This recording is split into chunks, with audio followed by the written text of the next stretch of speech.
예, 벌써 이제 30도가 이제 넘는 폭염이 벌써 시작됐어요. 굉장히 더웠죠. 네. 근데 더위보다도 더 뜨거운 곳에서 고생하는 분들이 있습니다. 어디냐? 뜨거운 데서 고생하시는 분들 굉장히 많겠지만 그 중에서도 저 남녘 땅에 목포 신항에 그 옆으로 누워진 그 세월호 안에 그 안에서 선내 수색 작업을 하시는 작업자분들, 이분들 정말 고생하고 계시거든요. 아, 네, 맞습니다. 특히나 기본적으로 이제 큰 배다 보니까 이게 쇠로 돼 있잖아요.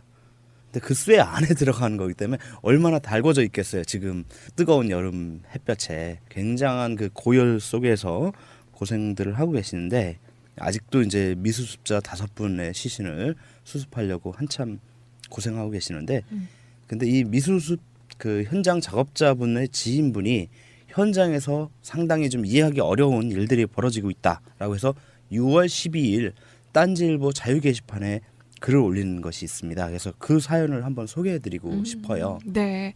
네, 이 자유 게시판 글을 그럼 제가 읽도록 하겠습니다. 지인이 세월호 수색 현장에서 현재 일을 하고 있습니다. 저에게 울분을 토하면서 부조리 이야기를 하길래 언론에 알려지지 않는 사실 몇 가지를 딴지 게시판에 보고하고자 합니다. 배를 눕혀놨기 때문에 낡은 구조물들이 언제 떨어질지 모르는데 안전장치를 설치해달라고 하면 이 핑계 저 핑계 되면서 그 작업 구간을 타 구간 사람들까지 투입시켜 속도를 내게 하여 빨리 마무리하게 한다 합니다. 하지만 언론사 사람들과 해수부에게는 보여주기 해야 하기 때문에 누군가 온다 하면 그때는 안전장치를 해준다고 합니다. 매일매일 크고 작은 부상자들이 속출한다고 합니다. 사측은 부상 치료를 위한 약품을 제대로 구비하지 않고 있어서 수색자들이 스스로 약품을 가지고 다닌다 합니다. 사측에서는 다치지 말라고 강조하면서도 속도를 내라고 합니다. 부상자가 나와서 병원에 실려가는 상황이 오면 작업을 중지해서 수색자들이 밥벌이를 못하게 하겠다 협박한다고 합니다. 뉴스의 세월호 수습 현장에서 작업하는 사람들을 가리켜 코리아 셀비지 직원들이라고 하는데 대부분이 코리아 셀비지의 하청업체인 에이텍이라는 회사의 용역 계약 직원들과 인력사무소를 통해 일하는 일용직 근로자들이라고 하고 코리아 셀비지 직원들은 아침 체조 때와 점심 식사 때 빼고는 보기 힘들답니다. 하도급 문제가 세월호 현장에도 있다는 소리를 듣고 경악을 금치 못했습니다. 해수부가 코리아 셀비지에, 코리아 셀비지가 에이텍에, 에이텍이 용역 직원에게 이렇게 거치면서 원 단가의 60% 정도만 작업자들에게 돌아간다고 하는데 40% 정도가 누구의 포켓으로 갔을까요? 새 정부 들어서는 이런 문제를 손봐야 하는 거 아닐까요? 더구나 처음 계약서를 썼을 때와는 다르게 임금을 미루고 있다고 합니다. 대부분이 단순 노동자들, 특히 조선소 경기가 어려워서 쉬고 있던 사람들이 많은데 그 사람들도 계약서의 날짜에 맞춰서 대출도 갚고 공과금도 내고 등등 돈을 써야 될 곳이 있을 텐데 일방적으로 날짜를 미루고 거기에 항의하는 사람들에게는 너는 돈 받고 나가라 식으로 근로자들을 대한다고 합니다. 그리고 그것이 문제가 되기 시작하니 계약서를 다시 쓰게 했다고 합니다. 이거 감사 대상 아닌가요? 혹시 주말이나 휴일 일하는 것도 해수부에 올릴 때는 휴일상까지 올리고 본인들이 슈킹하는 것은 아니겠죠? 그리고 얼마 전에 이낙연 총리께서 다녀가셨는데 배 내부 작업 현장에는 들어오지 않으셨다고 합니다. 지인 말로는 냄새도 엄청나고 위험하고 더럽고 해서 일반인들은 들어오기만 해도 구토할 정도라고 하니 총리님을 선내로 모시지는 않았던 것이겠죠. 총리께서 오시면 일반적으로 경력금 하사하고 가시죠. 총리가 아니어도 많은 고관 대작들이 세월호 현장 같은 곳을 방문하면 금일봉을 하사하실 텐데요. 받은 금일봉으로 빵을 돌렸답니다. 실제 수습 작업에 투입되는 사람이 100명 정도 된다는데 빵을 돌렸대요. 빵도 제과점에서 만든 빵이 아닌 공장에서 흔히 나눠주는 단가 300원, 400원짜리 빵을 음료수도 없이 그 더운 날 빵만 돌렸대요. 국무총리님께서 금일봉 5만 원 주셨겠습니까? 기본적으로 100단이 넘어가죠. 그럼 그거 누가 먹은 겁니까? 어떻게 온 나라가 전체가 슈킹이 일상생활입니까? 어떻게 세상이 어떻게 아직도 이렇게 돌아갑니까? 시간이 길지 않아서 지인에게 이 정도 이야기만 들었는데 코리아 셀비지란 회사가 문제가 많은 것 같습니다. 어차피 에이텍이란 회사는 껍데기일 테니까요. 많은 조선소 하청업체들이 본청 회사 고위직 출신들이 만들었거나 친인척 회사인 것처럼 말이죠. 더욱 빨리 남은 5명의 유해도 수습되기 바람과 동시에 악덕업체의 갑질 및 진상 듣고 나니 참 우울해지네요. 정말 우울해지네요. 그렇죠. 느낌 어떠셨어요? 읽어보시면서. 이거 분명히 뭔가 있는데요, 진짜. 와. 그렇죠. 굉장히 그 일반인이 그냥 상식적으로만 봐도 그 열을 받음이 많이 좀 느껴지는 그런 그 고발성의 글이었습니다. 물론 뭐 지인의 말을 옮긴 것이기 때문에 뭐 100%다 맞다, 이것이 진실이다, 이렇게 단언할 수는 없겠죠. 하지만 근데 이런 일이 워낙에 비일비재하잖아요. 뭐 현재 한국에서는 거의, 우리나라에서 그래서 얼마든지 뭐 상상도 갈 수 있겠죠. 거짓말이거나 이거를 지어냈다거나 하지는 않으셨을 것 같아요, 분명히. 예, 적어도 이것이 뭐 완전한 허구다, 완전히 거짓말이다, 이렇게 치부하기에는 좀 어렵지 않을까 싶습니다. 보통 이런 식으로 하청의 재하청 작업이 이루어지는 곳들이 굉장히 많잖아요. 뭐 큰 뭐 건설업 현장은 말할 것도 없고요. 이렇게 그 커다란 일을 하는 곳에는 필연적으로 하청의 재하청은 거의 100%라고 보면 되죠. 네, 결국 그리고 가장 위험한 것은 하청 맨 마지막에 있는 사람들이 맞더라고요. 그렇죠. 우리 그 대선 기간이라서 우리가 뭐 많은 관심을 두지는 않았겠지만 지난 5월 1일 노동절에도 거제 삼성중공업의 그 사고로 6명 사망하는 사고 있었잖아요. 그 사망 근로자들이 전부 다 용역업체, 하청업체 근로자들 뿐이었던 거죠. 그 원청업체인 삼성중공업 근로자들은 전부 다 노동절이니까 쉬러 네, 쉬고 맞습니다. 있는데 네. 결국은 하청구조, 하청민국, 대한민국 하청공화국에서는 가장 피해를 보는 것은 역시 하청업체의 영역 노동자들, 비정규직 노동자들이겠죠. 일용 근로자들, 이분들이 그 가장 큰 피해를 보고 있는데, 저는 그런 생각이 들어요. 일단은 그 세월호를 그 바닷속에 있던 것을 끄집어냈기 때문에 그 안에 구조가 얼마나 튼튼할지, 얼마나 부실할지 이거 아무도 예상 못 하거든요. 더군다나 원래 설계되어 있는 그 자세가 아니라 옆으로 누워 있는 상태이기 때문에 언제 어디서 뭐가 떨어질지 모르고 또 언제 어디서 밑에 바닥이 꺼질지 모른다라는 그런 위험성이 항상 상존해 있는 곳이죠. 이런 곳일수록 더더욱 안전에 대해서, 더군다나 그 장소가 어디입니까? 바로 안전불감증 가장 대표적으로 드러나는 세월호 아니겠어요? 그곳에서 또다시 안전불감증이 그대로 재현되고 있다. 결국은 정부가 바뀌었는데도 아직까지도 바뀌지 않은 부분이 있다라는 것을 민낯을 그대로 드러내 보여주는 것이라고 볼 수 있죠. 네, 사진만 봐서는 사실 잘 몰랐었는데 이곳이 냄새가 엄청나고 위험하다라는 말씀을 하셨어요. 좀 새로운 제가 잘은 몰랐었는데, 물론 이제 옆으로 누워 있기 때문에 이게 원래 구조가 아닌 것이 분명히 위험할 수도 있겠다라는 생각이 드는데, 냄새가 심하다는 거는 또 왜 그럴지 혹시? 이유는 여러 가지가 있을 수 있겠습니다만 아무래도 이제 3년 동안 깊은 바닷속에 빠져 있었잖아요.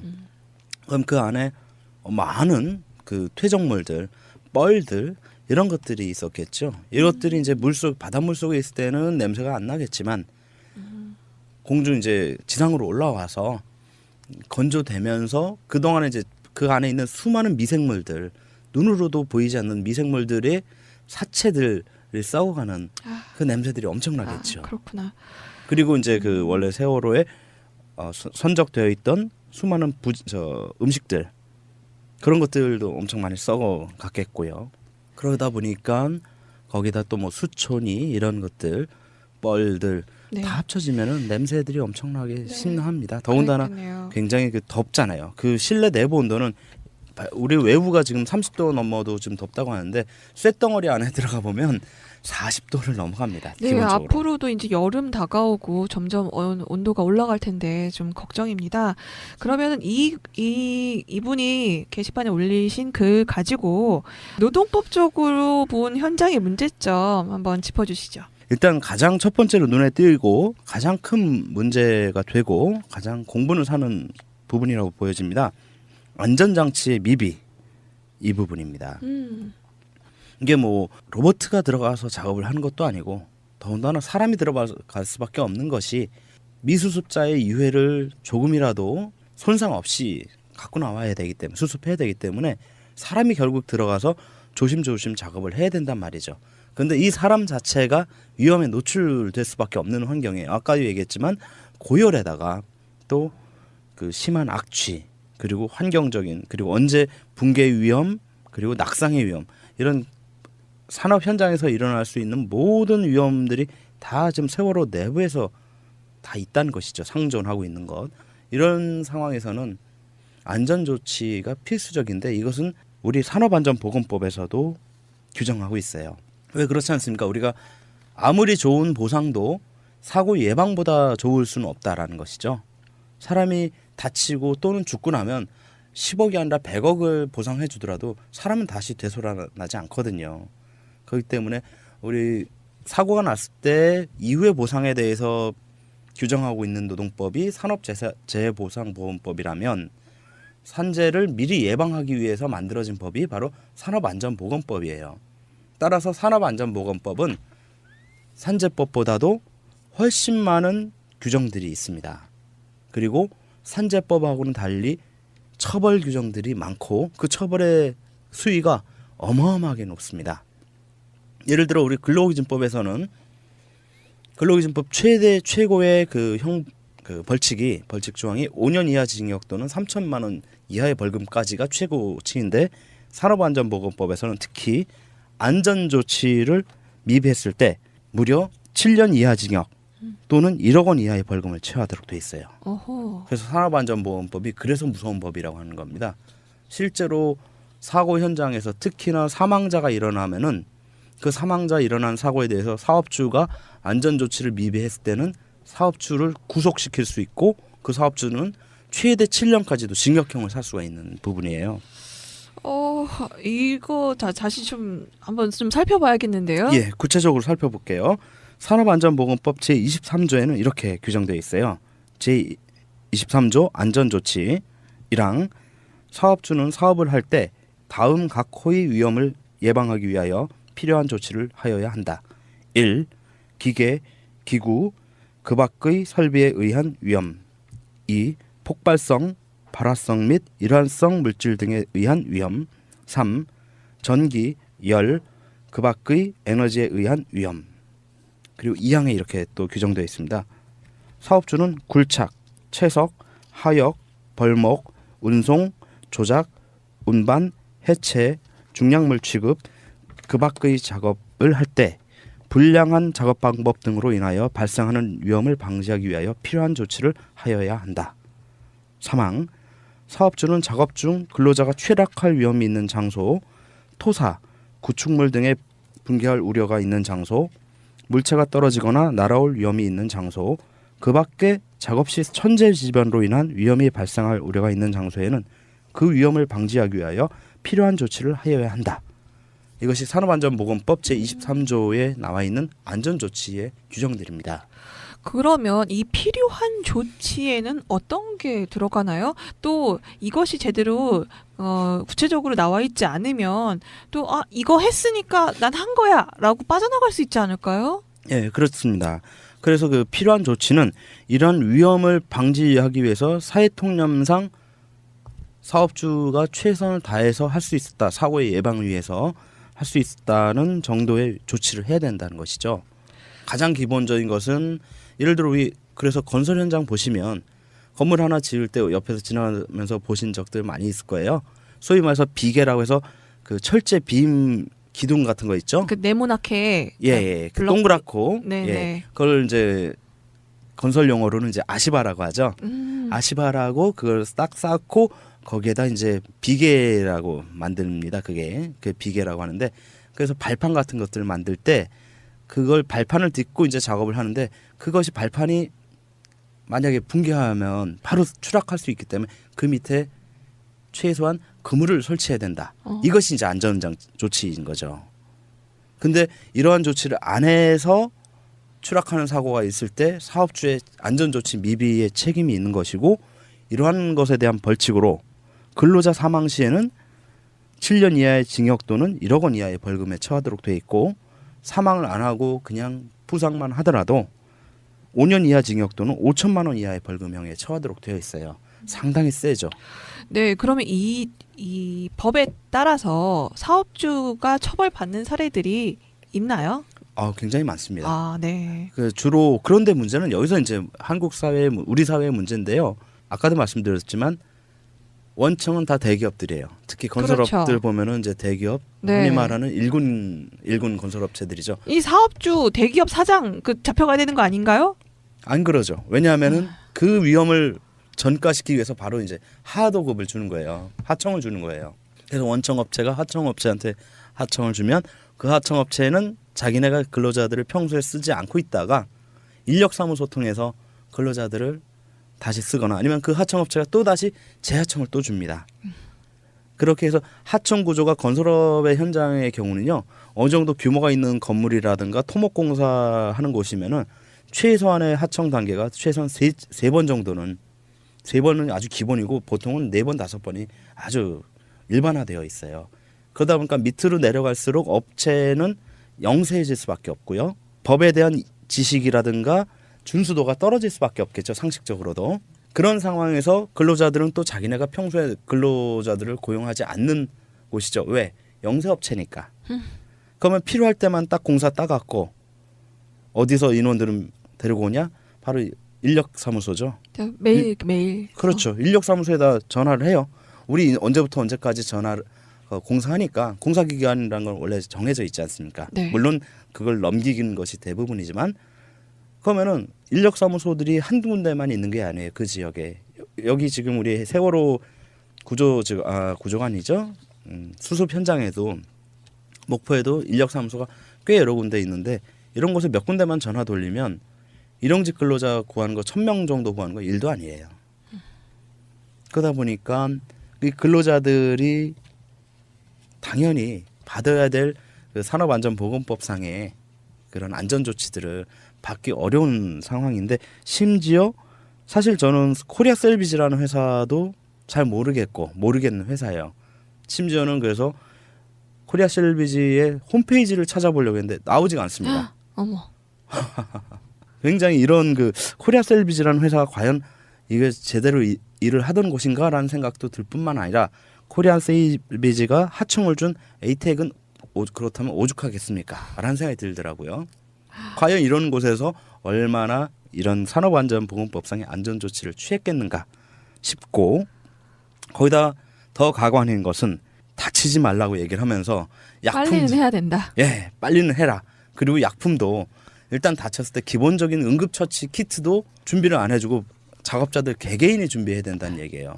그러니까 다치면 네 손해인 거고, 그러니까 네가 혼자 실수한 거다. 우리는 책임 없다. 이런 식으로 비켜가는 그런 모양새인데요. 정말 그 안전불감증, 정말 대표적인 세월호 사건에서도 이런 문제가 계속 일어나고 있다는 사실이 정말 어이가 없습니다. 물론 근데 지금 철도 공사에서도 얼마 전에 강원대역에서 입판 작업하시다가 예. 사망하신 이제 조합원이 계시고 또 얼마 전에도 의정부역에서 감전 예. 사고로 해서 팔에 심각한 화상을 입으셨다라는 사고도 있었습니다. 이것도 다 완벽하게 어쨌든 안전하기 위한 필요한 조치가 이제 이루어지지 못했던 부분이 분명히 있어서 이런 사고가 난 것이고 그래서 노동부에서 처음으로 작업 중지 예, 를 그렇죠. 명령을 내렸는데요. 이 사업주가 그러면은 철도공사 사장 아닌가요? 그럼 잡아가야 되는 거 아닌가? 그렇죠. 네. 근데 문제는 그거예요. 안전불감증, 결국은 안전에 대한 그 철저한 예방책을 안 해놨다라는 것은 무엇과 직결되냐? 결국은 네. 돈이에요. 돈 때문에 안전을 등한시하는 거예요. 안전이 중요하다는 거 이 사람들 모르는 거 아닙니다. 알지만 자기의 안전이 아니라 자기 몸이 해야 하는 게 아니다 보니까 이 사람들 사업주들 또는 그 회사의 관계자들에게는 돈이 더 중요한 거예요. 사람의 목숨이나 사람의 안전보다는. 그러니까요. 물론 노무사님께서 이 법으로 인해서 처벌받는 사람들이 굉장히 많다라고 말씀은 하셨지만 아직도 많이 부족한 느낌이 드는데. 그렇죠. 아무래도 이런 하청 구조에서는 그래서 원청 구조, 원청 기업 그리고 대기업들은 하청업체 거의 대부분의 책임을 떠넘깁니다. 사실 그래서 우리가 계속 문제화 삼고 있는 외주화, 용역화의 그 핵심은 하나는 근로자를 쉽게 해고하는 부분이라고 했지만 또 하나의 그들에게는 좋은 이익은 뭐냐면 위험의 전가거든요. 이 부분에 있어서 돈도 절약하지만 위험을 전가한다라는 것이 그들에겐 굉장히 큰 매력적인 것이기 때문에 외주화가 계속 이루어지는 것이죠. 네, 결국엔 그 게시판에 올려주신 이 글 이것도 시정이 되기 위해서는 결국 하도급 파견 이 제도가 뭔가 바로 잡히지 않으면 수정되기가 어려운 그렇죠. 문제인 것 같다는 생각이 듭니다. 네, 그리고 결국은 그 원청 업체의 대표자에 대한 직접적인 형사 책임을 반드시 묻는 일정 정도 이상의 규모의 건설 공사라든가 아니면 일정 정도 이상의 중대한 재해, 사망자가 발생하는 이런 재해에 대해서는 원칙적으로 대표이사에 대한 형사 책임을 반드시 묻는 그런 구조로 가지 않고서는 이런 일은 뭐 문재인 정부가 아니라 문재인 정부 이상의 정부가 도래하더라도 여전히 또 반복되지 않겠나 이런 좀 생각이 들고요. 그럼 또- 이 부분은 그러면은 누가 이 법적으로 소송을 걸거나 뭐 문제 제기를 노동자가 스스로 해야 됩니까? 아니면 외부에서 지적을 할 수도 있는 건가요, 이거는? 일단은 산업안전보건법 위반 부분에 대해서는 누구나 고발을 할 수 있어요. 아, 누구나. 예, 이것은 이제 그 산업안전보건법 위반은 형사적인 책임이 따르는 것이기 때문에 형사 고발이 가능한 것이거든요.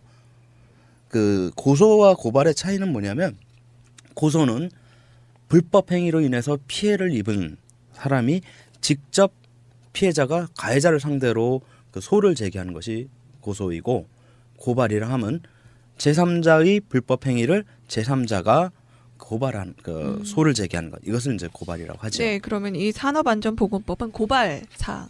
네, 고발이 될 수 네. 있고 또한 고발을 안 하더라도 노동부의 근로감독관이 있죠. 근로감독관이 인지하면 그 사실을 알기만 하면 직접 조치를 취할 수 있는 그런 네. 상황입니다.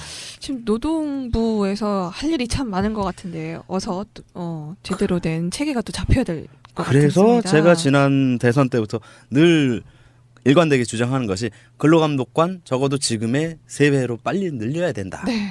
예, 안 그러면 그래야 근로감독관들이 넘치는 서류 더미에서 벗어나서 현장에 가서 안전조치 여부를 미리 점검을 해서 산재도 발생 예방하고 또한 임금체불도 미리 예방할 수 있지 않겠나 이런 생각이 듭니다. 네, 맞습니다. 결국 참 도돌이표처럼 계속 반복해서 언급하게 될 수밖에 없는 게 이 외주위탁 하청 문제, 파견이라는 게 결국은 중간 착취 그리고 책임 회피 기능만을 가진다는 게 명확하게 드러나고 있는데요. 네, 어서 모든 사람들이 정당한 대우를 받고 또 안전하게 일할 수 있는 사회로 만들어야 되겠습니다. 네, 노무사님 마지막으로 언급하실 예, 부분이 또 하나 언급할 부분이 지금 이 게시물에서 드러나는 것이 임금 지급을 미룬다라는 얘기가 있어요. 네네. 예, 지금 보면은 지금 이 작업 현장의 특성상 여기가 이제 대부분 일용직 근로자들을 많이 쓸 거란 말이죠. 그러면 이제 말은 일용직이지만 이건 어느 정도 계약 기간 고용이 예정되어 있는 준상용직 계약직 근로자라고 볼 수 있는데 이 건설업 현장이라든가 이러한 현장의 경우는 특정한 경우 빼놓고는 일당제로 임금을 다 계산하거든요. 그래서 일당 뭐 15만 원, 20만 원 이런 식으로. 그러면 여기서 발생하는 문제 첫 번째는 과연 주휴수당을 제대로 지급했는가? 나온 날에만 임금을 지급하는 경우들이 아직도 현재 많기 때문에 주휴수당 지급의 문제가 있고요. 또 지연 지급하고 있다라는 문제 이게 더 큽니다. 아까 그 게시글에도 네. 글 쓴 분께서 말씀하셨듯이 근로자들은 받은 임금을 가지고선 자기의 생활을 미리 계획하고 그 계획에 맞춰서 소비를 하고 소비하는 것에 대한 보충을 하도록 되어 있는데 임금 지급일을 사용자가 멋대로 지연을 시켜버리면 근로자들의 삶에 타격이 올 수밖에 없거든요.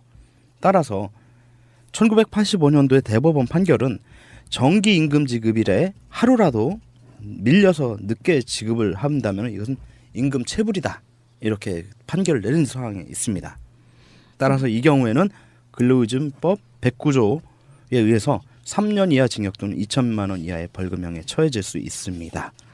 그런데 이걸 가지고 노동부에 만약에 근로자가 현재 제소를 한다 하면은 그 근로자는 해고당하겠죠? 예, 일용직이기 때문에 뭐 해고를 다투기도 어려울 상황이 될 수도 있어요. 하다 네. 보니까 근로자들은 지금 사용자가 임금을 마음대로 지급을 늦추거나 아니면은 매월 말일날 지급하기로 했던 것을 이제 다음 달 5일로 이제부터는 지급한다 이런 식으로 바꾸더라도 어떻게 저항할 방법이 없다라 그런 그 문제점이 있습니다. 네, 이 글에서만 이제 큰 문제만 뽑아봐도 산업안전보건법 위반 그리고 근로기준법 위반 이 부분이 있는데 큰 문제부터 해결하는 것이 순서라 이 부분을 언급하고는 있지만 아까 봤듯이 돈 뭐 슈킹하는 것들 예. 참 이 부분이 좀 크다고 생각합니다. 노동력은 중간 착취가 불가능하도록 헌법에 나와 있다고 하는데요. 이 헌법조차 지켜지지 않고 있어서 이런 하부적인 문제까지도 계속 연관이 돼서 일어나고 있지 않나 싶습니다. 예, 그래서 저는 그래요. 세월호 우리가 참사를 통해서 교훈을 다시 얻고자 하는 부분도 있지만 이 세월호를 수습하는 이 과정에서 새로운 그 우리가 받았던 교훈을 실행을 해야 되지 않겠나. 그래서 현재 우리 지금 이제 새로 들어선 문재인 정부는 돈이 먼저가 아니라 사람이 먼저다를 모토로 세우고 있지 않습니까? 그 사람이 먼저인 그 새 정부의 정신이 세월호 참사 수습 현장에서도 꼭 실현이 되었으면 하는 소망이 있습니다. 있었잖아요. 그 사망 근로자들이 전부 다 용역업체, 하청업체 근로자들 뿐이었던 거죠. 그 원청업체인 삼성중공업 근로자들은 전부 다 노동절이니까 쉬러 네, 쉬고 맞습니다. 있는데 네. 결국은 하청구조, 하청민국, 대한민국 하청공화국에서는 가장 피해를 보는 것은 역시 하청업체의 영역 노동자들, 비정규직 노동자들이겠죠. 일용 근로자들 이분들이 그 가장 큰 피해를 보고 있는데 저는 그런 생각이 들어요. 일단은 그 세월호를 그 바닷속에 있던 것을 끄집어냈기 때문에 그 안에 구조가 얼마나 튼튼할지 얼마나 부실할지 이건 아무도 예상 못 하거든요. 더군다나 원래 설계되어 있는 그 자세가 아니라 옆으로 누워 있는 상태이기 때문에 언제 어디서 뭐가 떨어질지 모르고 또 언제 어디서 밑에 바닥이 꺼질지 모른다라는 그런 위험성이 항상 상존해 있는 곳이죠. 이런 곳일수록 더더욱 안전에 대해서 더군다나 그 장소가 어디입니까? 바로 안전불감증 가장 대표적으로 드러나는 세월호 아니겠어요? 그곳에서 또다시 안전불감증이 그대로 재현되고 있다. 결국은 정부가 바뀌었는데도 아직까지도 바뀌지 않은 부분이 있다라는 것을 민낯을 그대로 드러내 보여주는 것이라고 볼 수 있죠. 네, 사진만 봐서는 사실 잘 몰랐었는데 이곳이 냄새가 엄청나고 위험하다라는 말씀을 하셨어요. 좀 새로운 제가 잘은 몰랐었는데 물론 이제 여보 등등 돈을 써야 될 곳이 있을 텐데 일방적으로 날짜를 미루고 거기에 항의하는 사람들에게는 너는 돈 받고 나가라 식으로 근로자들을 대한다고 합니다. 그리고 그것이 문제가 되기 시작하니 계약서를 다시 쓰게 했다고 합니다. 이거 감사 대상 아닌가요?